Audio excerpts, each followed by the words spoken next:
자, 이어서 이제 확률의 곱셈 정리해 봅시다. 자, 유형의 맵인데 이 확률의 곱셈 정리예요. 곱셈 정리. 가장 중요한 키워드는 바로 시행 횟수가 2회입니다. 2회 이상. 시행 횟수가 2회 이상이다. 아시겠죠? 그러면 시험 문제를 줄 때 어떻게 주냐면 이렇게 문제가 나와요. 특히나 이제 이 배경을 한번 읽어보시면 좋은데, 기본적으로 이 배경을 읽어보시면 첫 번째는 이제 상황이 아까보다는 조금 더 버라이어트하게 펼쳐지겠죠. 그래서 과정은 똑같습니다. 현재 이 과정에서는 기본적으로 첫 번째 배경, 최적화 정리 하시고요. 동일합니다. 최적화 정리는 필수. 그리고 가장 중요한 것은 현재 이 문장을 반드시 그림으로 바꿔서 볼 수 있어야겠다. 아시겠죠? 이 과정을 절대로 잊지 마시고요. 그 다음에 상대방이 주는 내용을 보니까 뭐뭐뭐뭐일 때가 나와요. 뭐뭐일 확률을 구하세요. 확률을 구하시오. 이게 되는 거죠. 그때 우리가 해야 될 것은 첫 번째는 바로 여기다 사선 한번 살짝 그어주고요. 그러면 여기가 바로 표본 공간인데 이 표본 공간의 가장 큰 특징이 뭐냐? 바로 시행 횟수가 2회 이상입니다. 시행 횟수가 2회 이상이다. 2회 이상. 이렇게 써줄 수가 있어요. 자, 그렇다면 우리가 확인할 내용은 바로 두 번째 이 표본 공간입니다. 특징이 뭐지? 라고 한다면 시행 횟수가 2회 이상이다. 시행 횟수가 2회 이상이다. 2회 이상. 그리고 가장 중요한 포인트 중에 하나가 여기도 마찬가지로 제한 상황은 없다라고 생각을 하시면 되겠어요. 그리고 여기서는 목표가 이제는 확률의 곱셈 정리이기 때문에 가장 중요 포인트는 뭐냐면 여기서는 이제 난이도가 높지가 않습니다. 그러니까 난이도가 생각보다 낮아진다 생각하시면 되겠어요. 그래서 마지막에는 사건을 제공한다. 사건 A, B가 나온다. 자, 세 번째는 이제 사건이 등장한다는 거. 세 번째는 사건. 이렇게 설명하시면 돼요.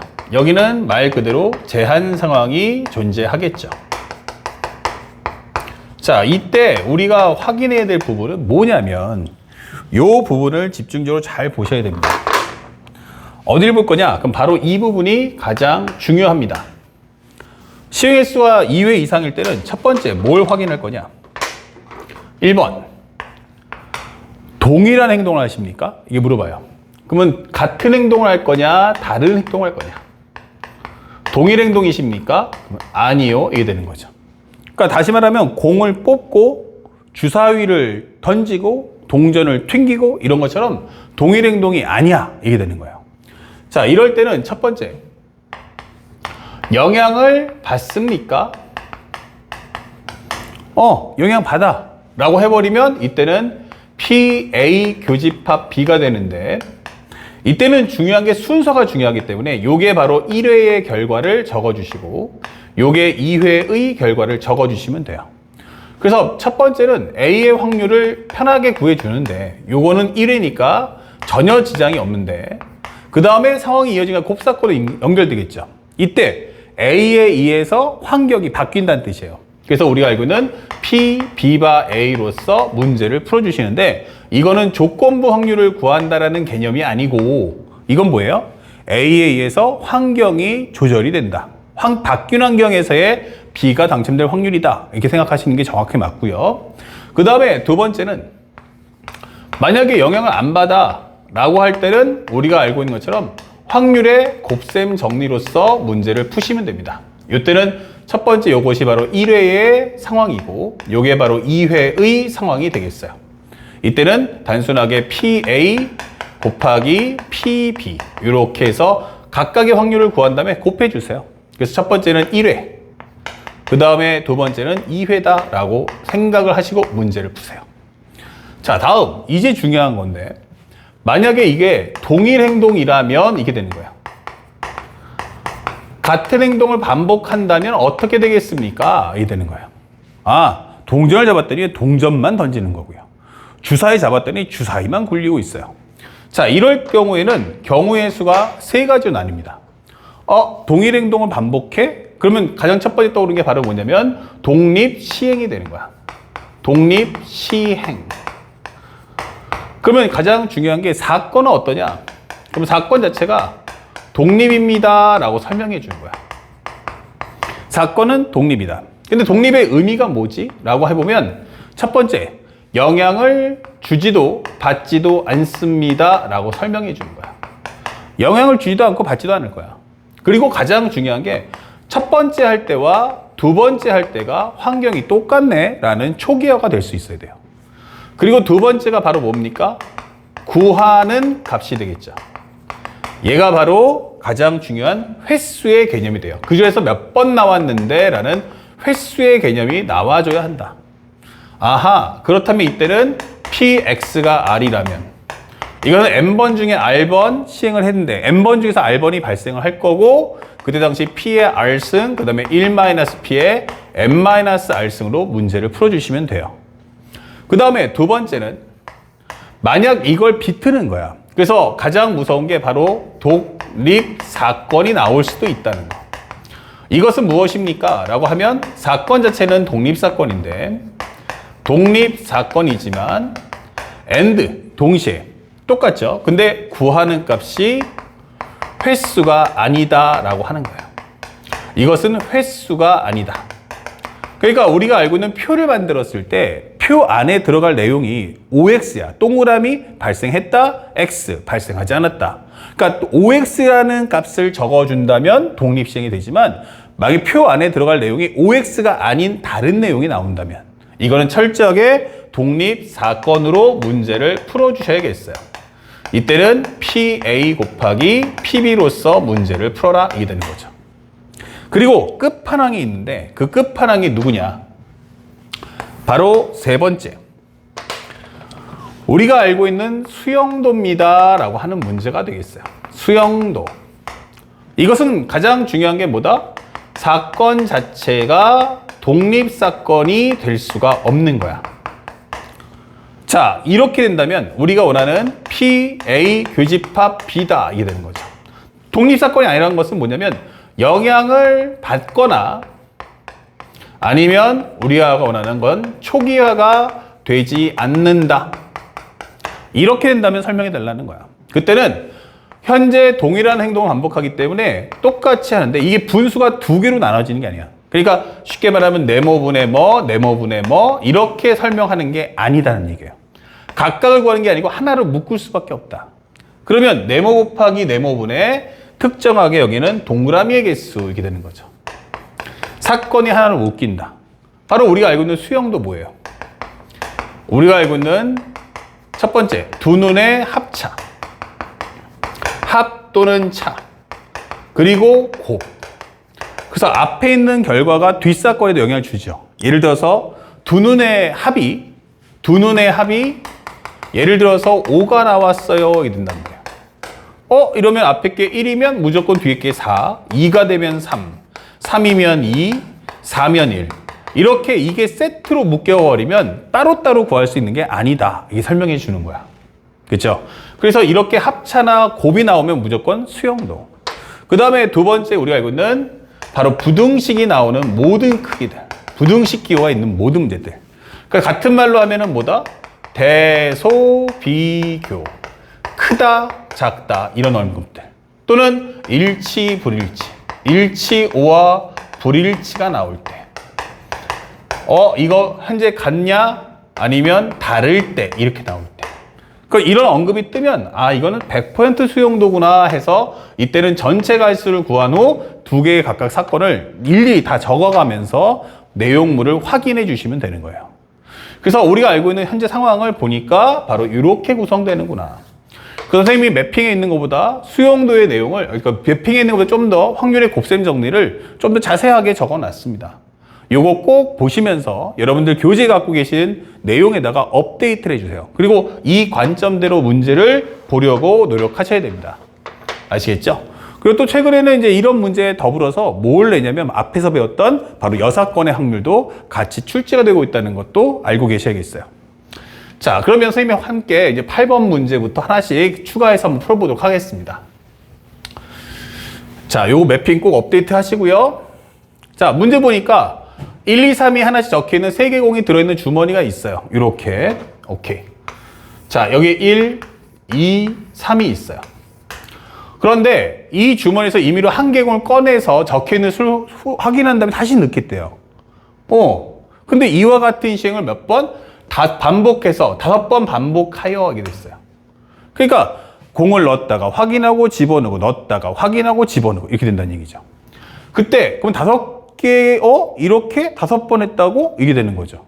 그러면 동일행동 반복이네. 맞아요. 그 다음에 중요한 게 독립사건이냐 또는 횟수냐 이런 걸 확인해 줄 수 있어야 돼요. 5개의 수의 곱이 6의 배수가 나와라 이게 됐어요. 그러면 6의 배수가 뭐지? 이게 되는 거야. 6의 배수라는 것은 말 그대로 하면은 바로 2 곱하기 3이 되는 거야. 6의 배수 되고 싶어? 그러면 최소한 2와 3이 한 번씩은 나와라. 이게 되는 거예요. 그러면 5번이니까 그럼 생각해보면 이렇게 되지 않나? 2가 한 번이고 3이 4번 나와. 2가 2번, 3이 3번, 2가 3번, 3이 2번, 2가 4번, 3이 1번. 이게 된다는 얘기죠. 내가 직접 구하겠다 하면 직접 구할 수도 있어요. 하지만 여사건으로 하면 어떨까요? 그러면은 현재 6의 배수가 아닐 확률을 구하는 게 더 빠르지 않을까요? 6의 배수가 아닐 확률을 구해주자. 이게 되는 거야. 그러면 정리해보면 이것은 단순하게 3을 5번 곱하니까. 왜냐면 한 번 끊을 때부터 3가지씩이니까 5번 했어. 그러면 3의 5승이 되겠죠. 그러면 6의 배수가 아닐 확률을 가져와. 이게 되는 거예요. 그러면 결국에는 뭐 한다? 상황 정리 먼저 해보자. 다시 말하면 2하고 3이 최소한 한 번씩은 나와야 돼. 아니다. 그럼 나는 한 종류만 나왔으면 좋겠다. 한 종류만 계속 나와라. 그러면 1만 배역할 수도 있고 2만 5번 나올 수도 있고 3만 5번 나올 수도 있잖아. 맞아요. 한 종류만 나오는 것은 3가지 경우의 수가 있어. 이게 되는 거야. 그럼 만약에 2종류라면 어떻게 될까? 2종류야? 그러면 정리해보면 1, 3이 나와주면 좋겠어. 아니야. 1, 2가 나와도 괜찮겠다. 1, 2가 나와도 괜찮고 1, 3이 나와도 괜찮을 것 같아. 맞아요. 자, 이렇게 해서 2종류가 나와주세요. 횟수는 별로 그렇게 중요치 않지만. 그러면 처음에 꺼낼 공은 사실 3가지가 아니고 1, 2 중에 고르자. 그럼 몇 가지야? 2가지. 그 다음 몇 가지? 2가지. 그러면 이건 2의 5승이잖아. 이게 되는 거예요. 근데 그러다 보면 2가지씩 꺼내다 보면 어떤 경우가 생겨요? 모든 게 1이거나 모든 게 2인 경우도 발생할 거라는 얘기야. 근데 그거는 여기에 겹치잖아. 그러니까 거기서 있는 2가지를 빼주세요 라고 설명해 주는 거야. 여기 같은 경우도 마찬가지 똑같이 하면은 2의 5승. 그 중에 전부 다 1이거나 전부 다 3인 경우 빼줘야겠죠. 그럼 몇 가지? 그러면 30가지. 이렇게 되는 거죠. 그럼 차라리 여사건을 구해본다면 이 종류가 나오겠죠. 그러면 63, 이렇게 되겠구나. 이 되는 거죠. 그러면 정리해 주시면 1 빼기에 3의 5승이면 243 분의 63이에요. 그 다음에 살짝 약분을 해본다면 3을 하나 약분하면 21, 여기는 81. 또 3 약분되네. 3, 7에 21, 그럼 27. 정리하시면 27분의 바로 20이다. 이렇게 문제를 풀 수 있죠. 그래서 우리가 원하는 P 플러스 Q라는 정답은 바로 47이야. 이렇게 소화하시면 되겠습니다. 어렵지 않으니까 좀 침착하게 다가가시면 되겠고 항상 여사건의 확률을 사용할 준비를 꼭 해주셔야겠습니다. 2022년도 6월달 모평 문제고요. 이 문제의 오답률이 무려 72%에 달했다는 거 꼭 기억하세요. 왜 이렇게 많이 틀렸을까? 내용은 어렵지 않은데 왜 이렇게 많이 틀렸지 하면 여러분들은 알고 있죠. 수학적 확률과 확률의 곱셈 정리의 차이점을. 하지만 대다수의 모든 학생들은 이 확률의 곱셈 정리하고 수학적 확률이 구분이 안 됩니다. 그래서 이 매핑과 이 강의에 대한 문제풀이 강의의 내용을 잘 공부해 두시면 정말 좋겠어요. 자, 그 다음에 9번째 문제도 한번 가볼게요. 1부터 6까지 자연수가 하나 적혀있는 6장의 카드가 들어있는 주머니가 있대요. 오케이. 그래서 이렇게 카드가 있어요. 1, 2, 3, 4, 5, 6 이렇게. 그런데 이 주머니에서 임의로 2장의 카드를 동시에 적혀있는 수를 확인한 후에 다시 넣을 거예요. 또 꺼낸대요. 이렇게 해서 몇 번을 한다? 2번을 반복한다. 이렇게 되는 거예요. 그러면은 이거 뭐 6 컨비네이션 2분의 6 컨비네이션 2 이렇게 되겠네. 맞아요. 근데 이럴 수도 있고 아니면 그냥 6 컨비네이션 2 곱하기 6 컨비네이션 2일 수도 있는 거야. 그러니까 앞에 내용을 우리가 확인해 줄 필요가 있다. 첫 번째 시행에서 확인한 두 수 중에서 작은 수를 A1, 큰 수를 A2. 그러면 1회에서 나는 A1과 A2가 나올 거야. 그러면 2회 때에서 기본적으로 나는 B1과 B2가 나올 거야. 이게 되는 거예요. 그래서 이걸 가지고 A를 만들고 B를 만들 건데 문제에서 주는 것은 현재 이걸 가지고 만들었더니 A1보다 X가 A2 사이고 여기는 B1부터 해서 B2 사이에 있어. 이렇게 되는 거예요. 그런데 문제는 공집합이 아닐 확률을 구해주세요. 이게 되는 거예요. 가만히 있어 보자. 그러면 공집합이 아니라는 것은 원소가 한 개라도 겹쳐라 이 뜻이잖아요. 범위 안에. 그런데 우리는 공집합이 아니다. 아니다가 쉬울까요? 기다가 쉬울까요? 기다가 쉽겠죠. 예, 맞아요. 그래서 선생님은 생각을 했어요. 뭐라고? 차라리 1-에 6 컨비네이션 2 곱하기 6 컨비네이션 2. 바로 여사건의 확률로서 문제를 푸는 게 더 쉽겠다. A 교집합 B가 공집합인 걸 구하는 게 더 쉽지 않을까? 이 되는 거예요. 그 얘기는 즉 뭐냐면 현재 얘네들이 생각해보면 이 내용이 공집합이야 라고 한다면 사실은 여기가 A1, A2가 있으면 B1, B2가 있는 거야. 이런 식으로. 이렇게 돼버리면 우리가 원하는 게 공집합 아닌가? 이게 되는 거죠. 그러니까 이 원소들 중에 기본적으로 이 원소들, 이 숫자들 나오지만 얘네들이 서로 다른 숫자면 돼요. 겹치면은 원소 겹치니까. 서로 다른 숫자를 몇 개? 4개를 꺼내줘. 오케이. 6 컨비네이션 4. 이게 되는 거죠. 그 다음에 뭐 하면 돼요? 두 개, 그 작은 쪽의 두 수와 큰 쪽의 두 수를 만들어주면 되는 거야. 그런데 이게 이렇게 될 수도 있지만 뭐가 될 수 있어요? 순서가 바뀔 수도 있잖아. 이렇게 되는 거죠. 그러니까 숫자 4개를 꺼냈는데 숫자 4개 중에서 뭐 하겠다? 작은 쪽의 숫자를 A1, A2로 둘 거냐, B1, B2로 둘 거냐, 그 차이를 얘기하는 거예요. 그러면 곱하기 얼마 해달라? 2가 나올 수 있다. 이거냐, 이거냐. 그쵸? 그래서 누가 A고 누가 B인지를 설정해 주는 과정이 두 가지 방법이 있구나. 그러면 정리해 준다면 6 컨비네이션 4는 6 컨비네이션 2와 같으니까 얘랑 얘랑 지워질 거예요. 그러면 정리해 준다면 여기는 1-에 6 컨비네이션 2. 그러면 6, 5, 2, 1 약분하면 15분의 2구나. 그렇다면 이 정답 바로 15분의 13이야. 이렇게 해서 정답 5번을 찾아주시면 되겠습니다. 알겠죠? 어려운 문제 아니에요. 그러니까 이게 확률의 곱셈 정리고 대소비교 뜨는 순간 바로 뭐야? 이거 대소비교구나. 그러면 수용도로 풀어야겠구나. 하나로 묶어야겠구나. 그리고 우리가 여사건을 쓸 건지 아니면 순수하게 상대방이 원하는 걸 따라갈 건지를 판정해 주시기만 하면 되겠어요. 아시겠죠? 자, 칠판 정리하고 바로 연계해서 우리 10번부터 또 한번 이어나가도록 하겠습니다.